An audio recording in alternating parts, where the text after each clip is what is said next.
पानी को कोई अहमियत तो नहीं ना हम देते, नलका खुला है तो खुला है, और अगर मिले ना तो हमारी बुनियादी जरूरत है पानी, एक कदम ना लोग चल सके। कहा हारून रशीद अगर मिले ही ना और अगर तुझे लेना पड़े एक प्याला पानी का तो क्या दे के लेगा? कहने लगा मैं अपनी आधी सल्तनत दे दूंगा, आधी हुकूमत और पानी का प्याला ले लूंगा। इमाम साहब फरमाने लगे चल समझ में आ गया, पी ले पानी। उसने पी लिया तो पिया इस तरह के पानी प्याला मुंह से लगाया तो उतारा तब भी जब खत्म हो गया तो इमाम साहब फरमाने लगे पी लिया का पी लिया। फरमाने लगे एक मसला और बता, अब अगर तूने पानी पी लिया तेरा पेशाब बंद हो जाए,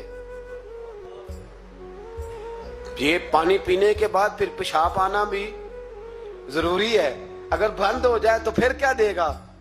तो इमाम साहब की तरफ गौर से देखने, फरमाने लगे सोच के बताना। कहने लगा हुजूर आधी सल्तनत बाकी की भी दे दूंगा। तो इमाम साहब ने रुमाल उठाया, कंधे पे रखा, चलने लगे। कहां जा रहे हो?